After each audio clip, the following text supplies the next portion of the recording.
we're continuing our conversation about the Ten Commandments and how they apply to our lives. Today, we're talking about the third commandment. It actually speaks to probably one of the most common complaints people certainly have of God and religion. Why do bad things happen under the name of religion?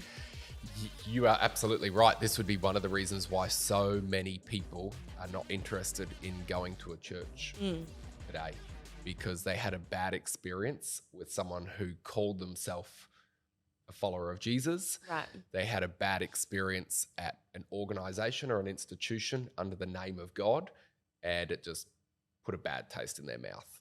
I reckon everyone listening or watching could maybe think of 3 or 4 people, or maybe you're that person listening or watching today, and I'd encourage you just hang in for this conversation for the next 7 or 10 minutes, because I think you can understand something of the heart of God in this commandment. Yeah, and we often think it's hostile people or atheists that would point out the hypocrisy in religion or in Christians, but it was actually God himself who was the first one to actually point that out. Yeah, that's right. By putting it in the list of commandments, it shows God takes this pretty seriously. So if you're someone who takes seriously religious hypocrisy and you find that offensive, you're in really good company, because God himself finds religious hypocrisy offensive, and that's why he includes it in the list of 10 commandments. I think some of us think to not use the Lord's name in vain means when you stub your toe on the end of the bed, don't say, that's a curse word. Yeah, and don't do that anyway. Yes, it's probably just not that honoring of God. But at the same time, I think there are so many more levels to this commandment that actually speak to, like you said, one of the common objections people have. I think this matters as well because names are important. Does your name ever get misspelt? Always. Misspelt, mispronounced. I'm Karen at every coffee shop. Are you instead really? of Corinne. Yeah. I think if you work at like a Starbucks or any coffee shop, it's like mandatory that you can't pronounce people's names. Yeah. It just comes with, it's part of their training at Starbucks. I get it all the time. Dustin, Dunstan. Dunstan. Justin, dustpan, a whole lot of things. So, but I think all of us want our name to be respected. Yeah. All of us want our name to be seen in a good light, because our name really points to something larger, which is our character and our reputation. Not so long ago, there was the trial between Johnny Depp and Amber Heard. Yeah. Who were you supporting? I kept going to and fro, but in the end, probably, Johnny Depp.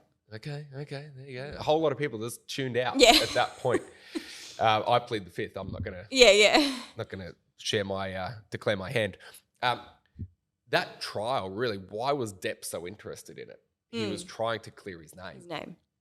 His name had been slandered in his view, and he was willing to really spend a fair bit of money and go through a lot of rigmarole to clear his names, because a person's name, their reputation, creates an idea in someone's mind about that person's character.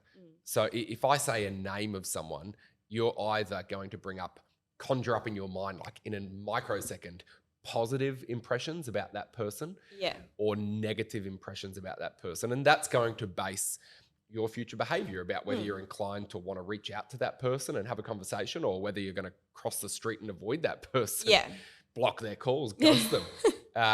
All of this really comes back to our name. And so, like, if we care, like you care about your name, you don't want to get called Karen. I don't want to get called Dunstan. Dustin. I'm so confused. It's trauma. I don't want to get called Dunstan. Johnny Depp cares about his name. Well, probably God cares about his name too. Yeah, you can see why he doesn't want his name to be synonymous with bad things, hypocritical things that go against his character. Absolutely. And God was not backward in pointing out in the 10 Commandments, like, hey, I know that people are going to use my name to do things that misrepresent my character. And I don't want a world like that. So God makes it as clear as he possibly can that that's not what Jesus was the same. Some of Jesus' strongest words were reserved for people who were using the name of God as a cloak to push their own agenda, which was completely misrepresenting the heart of God. Yeah. And Jesus pulled out all the stops. He was pretty harsh with those people. So God takes seriously the idea of his name being cast in a good light.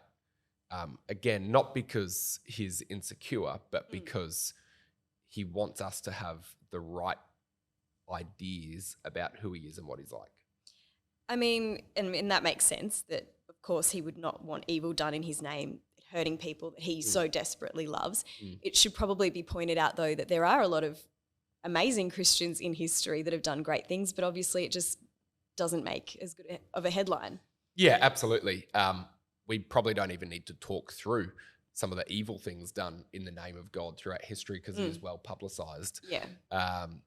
However, the invention of the hospital, care for orphans, gender equality, equal voting rights, the abolition of slavery, like these things didn't just happen in culture because someone woke up and felt like they wanted to be kind. Yeah. They really were good deeds done in the name of God. So I think a balanced view of history holds both of those things in view.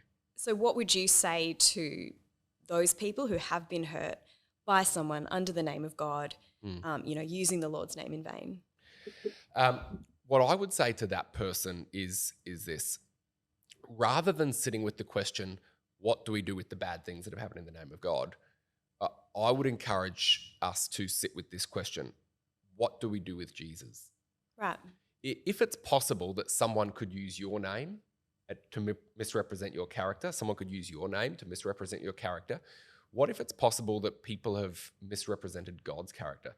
What if it's possible that the idea that you have of God in your mind, when someone says God or Jesus or even church, what if the ideas that you have in your mind are actually misrepresentations? If you and I could be open to that possibility, then that allows us the fairness that we ourselves would want. Yeah. I guess I think about it this way, Corinne. If someone met me at a party and they say, hi, what's your name? I say, Dustin. They say, nice to meet you, Duncan. It's Dustin. And then they say, oh, I've heard about you. Yeah. Well, what have you heard? What have you heard? That's what I'm going to ask. What have you heard? Who have you talked to? Because I don't know what you've heard. I don't know if the ideas that you've got in your mind are a complete misrepresentation of who I am. So I want to ask, what have you heard? And so I would encourage everyone listening to this or watching this, when it comes to Jesus, what have you heard? And rather than just assuming that what I've heard must be right, what if what you've heard about Jesus is actually a misrepresentation? So to every person who has had a negative experience or has got a bad taste in their mouth about God, I would say, why don't you just look again, or maybe look for the first time at what Jesus was like? Yeah.